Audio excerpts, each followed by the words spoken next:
So now we're joined by Heikki Kovalainen here at Hingham, Lotus HQ.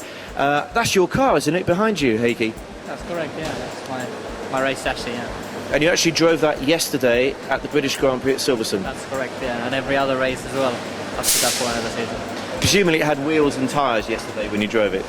Yeah, it had, yeah. It had wheels and the wings and a complete kit, so it was looking like slightly different, but the boys are just fixing it and turn it around to be ready for the next Grand Prix. So. Well, you've been very successful so far in still a fairly short Formula 1 career.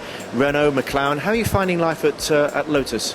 I really enjoy here. I mean, it's of course a very different challenge to come from one of the best teams in Formula 1, where everything is already established and up and running, to come to a new operation right from the beginning with 4 people here at the first day when I came.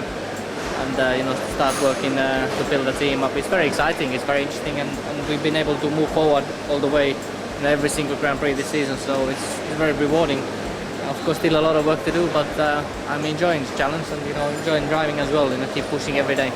Well, a drive is a drive, as they say in Formula 1, and you're one of the very privileged few to, let's be honest, every man wants to be doing what you're doing. But if you're honest, Heikki, when you arrived here on day one, and it was pretty much just a warehouse, and as you say, 4 people working, did you think, Heikki, what have you done?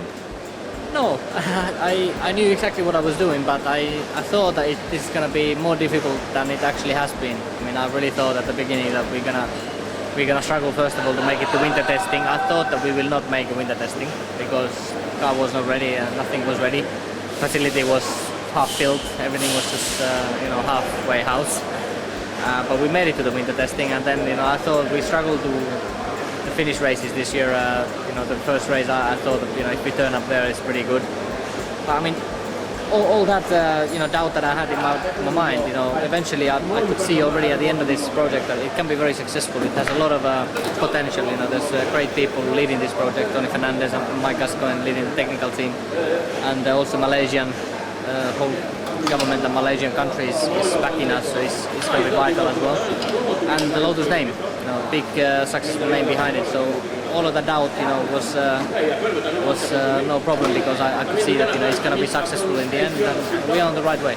And for someone who doesn't understand, who just looks at maybe the results and thinks, oh dear, they're not winning any points, and this is a guy who's won races, who's had poles, had podiums, this can't be going very well. Explain why actually, considering how new you are as a team, how you're compared to the other new teams. Actually, for someone like you who's won many points in Formula 1, this is a joy to be a part of.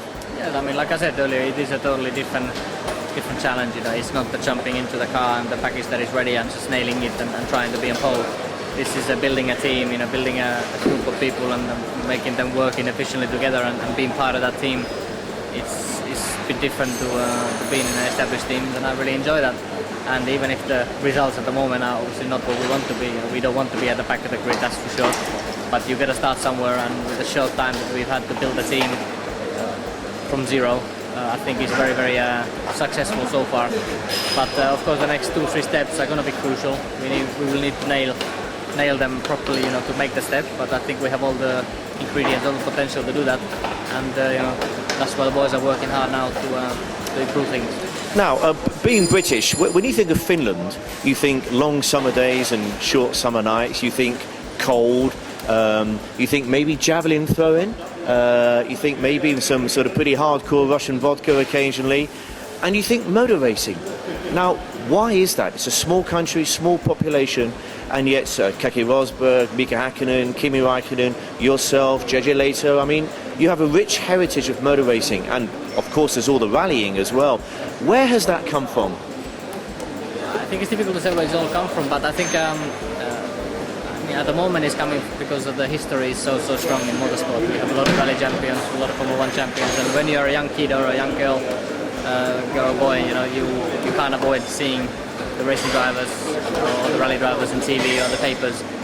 So you really see it a lot, and you automatically get involved in that. And it's number one sport in Finland, I think, Formula 1 at the moment. So it is very, very popular. And in the past, I think think we are calm people. We can we're a very hard-working country. We can work very well together with people. And even if sometimes we come out as a quiet or isolated people, I think we are reasonably clever people, and I think it suits Formula One. When it's very hectic and very pressure situations quite often. Emotions go up and down. Sometimes you win, sometimes you lose. You have good days, you have bad days. I think we can stay quite neutral. Well, I guess if you're sort of a young Brazilian kid, you may want to become the next Kaká. Or if you're a Spanish kid right now this morning, you'll be kicking a football, won't you? But if you're Finnish, maybe a young Heikki Kovalainen, your heroes were Mikko and were maybe Kimi. Yes, absolutely. I mean, the kids can't avoid seeing and even meeting the drivers. It's a small country and we have things happening there as well, some promotions, so quite often we go and meet people. So it's one of the reasons for sure that why people get involved in motorsport.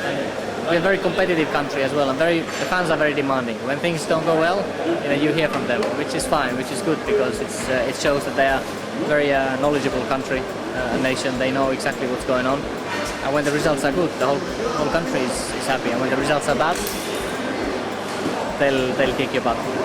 Well, you mentioned being Finnish, normally fairly quiet, relaxed, reserved.